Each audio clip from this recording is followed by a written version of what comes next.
Hi, I'm Danny Meyers, and welcome to another episode of Strip Club U. I put Strip Club U together to hopefully benefit everybody in the adult club industry. Today's subject on Strip Club U, picking the right stage name. You know, I get this question a lot. What is the right stage name? How should I pick one? What stage name should I use? First thing I'll tell you, pick a name that you will recognize and react to when it's announced.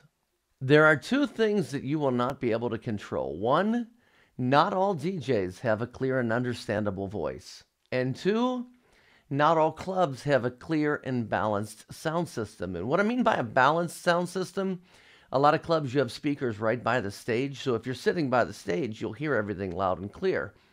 But back in the corners, they may not have fill speakers. So therefore, if you're back in a corner or over by the bar, you may not always hear your name come across very clear. Pick a name that sounds unique, but also sounds like it could be your real name. Avoid the two-syllable names that end with an E sound. I'm talking about the ones that rhyme and sound alike. The Randy, Mandy, Candy, Sandy, Andy, Mandy, all those Tracy, Stacy, Macy, Lacey. They all sound alike, they all rhyme, and when the DJ calls it, you might get confused whether he's calling you or another entertainer. Avoid the common, generic, and overused stripper names. You can Google the top 10, top 20 stripper names, come up with a list, and you should really try to avoid those, mostly because, one, even though that name may be available at the club you want to work at, you may down the road want to move to a different club or work 2 or 3 different clubs. When you go to those other clubs, that name may already be taken, so then you have to change names when you go to a second or third club, which can really add confusion. Let me share a funny story with you real quick. Several years ago, I was on an industry social media site, and there was an entertainer on there, and her stage name was Rumpelstiltskin. Rumpelstiltskin. So somebody asked her, why would you use such a bizarre name as Rumpelstiltskin? Here's her answer. 1, I travel around to clubs all over the country. When I go to a new club, I can promise you I don't have to change my name. Rumpelstiltskin will be available.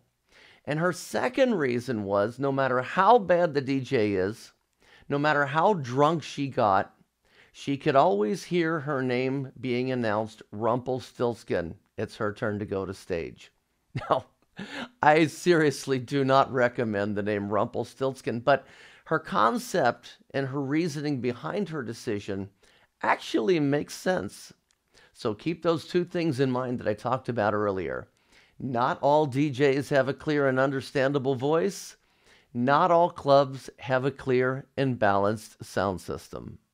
You know, I work at a club that is a very popular and successful club, and it is not unusual for me to have over 100 entertainers on a shift. So keeping the names sounding unique can sometimes be quite a bit of a challenge. I am a fan of the two-name stage names. It is not unusual for me to have Jessica Chase, Jasmine Rose, Nyla Ray, names like that on my rotation. Let me tell you, they stand out. These girls don't miss their stages when you have a unique name like that.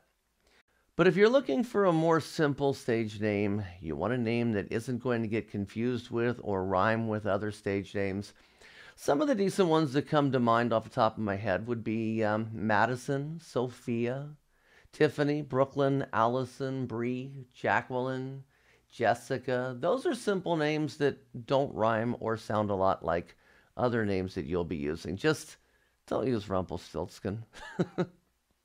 My name is Danny Meyers, and thank you so much for checking out Strip Club U. I'd appreciate it if you would subscribe to my channel. You can do that. If you have any comments, suggestions, if you like the show, even if you hate the show, I want to hear from you. Email me at danny@stripclubu.com. Once again, thanks for checking out Strip Club U.